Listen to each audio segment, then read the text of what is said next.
সরকারি ঘোষণা অনুযায়ী আজ থেকে বন্ধ হচ্ছে সেন্ট মার্টিনে পর্যটক ভ্রমণ।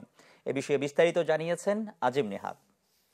মৌসুমে পর্যটন স্পট হিসেবে সারা দেশের কাছে সবচেয়ে বেশি আলোচিত ছিলেন সেন্ট মার্টিন দ্বীপ। কারণ এই দ্বীপে সরকারের পক্ষ থেকে জাহাজ চলাচল নিষিদ্ধের বিষয়ে নানা ধরনের পদক্ষেপ নেওয়া হয়েছিল। সর্বশেষ এখানকার পর্যটনের সাথে সংশ্লিষ্ট ব্যবসায়ী এবং দ্বীপের মানুষজনের দাবিতে গত নভেম্বর থেকে জাহাজ চলাচলের সিদ্ধান্ত হয়েছিল, কিন্তু নভেম্বর মাসে নানা তালবাহনার কারণে একটি জাহাজও দ্বীপে যেতে পারেনি। সর্বশেষ ডিসেম্বরের 1 তারিখ থেকে শুরু হওয়া জাহাজ চলাচল আজকেই শেষ হতে যাচ্ছে। অর্থাৎ ডিসেম্বর এবং জানুয়ারির যে 2 মাস পর্যন্ত সরকারের পক্ষ থেকে অনুমতি দিয়েছিল সেটির আজকে শেষ হয়ে যাচ্ছে। আগামীকাল থেকে পুরোপুরি বন্ধ হয়ে যাবে দ্বীপে পর্যটকবাহী জাহাজ চলাচল। ফলে দ্বীপের মানুষ যেটি বলছে যে তাদের দুর্ভিক্ষ নেমে আসতে খুব একটা সময় লাগবে না, কারণ তারা অন্যান্য সময়ে প্রায় 4 থেকে 5 মাসের মতো একটানা পর্যটক সেখানে যাতায়াত করে তাদের সেই একটানা 4 থেকে 5 মাসের ব্যবসার যে আয় হয় সেটি দিয়ে বাকি সময়গুলো তারা টেনে নেয়। কারণ দ্বীপের মানুষের এই মুহূর্তে সবচেয়ে বেশি আয়ের একমাত্র খাত হচ্ছে মূলত পর্যটন। কারণ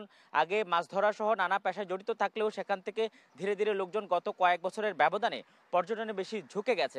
সরকার বরাবরের মতোই তার হার্ডলাইনে রয়েছেন। আমরা ইতিমধ্যে জেলা প্রশাসন এবং বিভিন্ন কর্তৃপক্ষের সাথে কথা বলেছি। তারা যেটি বলছেন, ঊর্ধ্বতন কর্তৃপক্ষের কাছ থেকে তাদের কাছে অনুমতি রয়েছে আজকেই সর্বশেষ এবং আগামীকাল থেকে জাহাজ চলাচল বন্ধ করে দেওয়ার। ফলে সরকার তার নিজের জায়গায় হাটলাইনে রয়েছেন, অন্যদিকে দ্বীপের মানুষের মধ্যে হাহাকার বিরাজ করছে এবং সেখানে যারা ব্যবসায়ী আছেন, যারা বিনিয়োগ করেছেন, তাদের মধ্যেও হাহাকার বিরাজ করছে। দ্বীপের মানুষ এবং পর্যটন সংশ্লিষ্টদের অভিযোগ যে পরিবেশের অজুহাত তুলে মূলত সেন্ট মার্টিন থেকে পর্যটকদের বিমুখ করে দেশের অন্য জায়গায় নিয়ে যাওয়ার জন্য চক্রান্ত করা হচ্ছে এবং একই সাথে দ্বীপের মানুষজনকে তাদের অভাব অনটনের মধ্যে ফেলে দিয়ে তারা যাতে সেখান থেকে বিমুখ হয়ে যায় এবং সেন্ট মার্টিন দ্বীপ থেকে তারা সরে যায়, সেই চক্রান্তই সরকারের পক্ষ থেকে করা হচ্ছে বলে দ্বীপের মানুষ দাবি করছেন।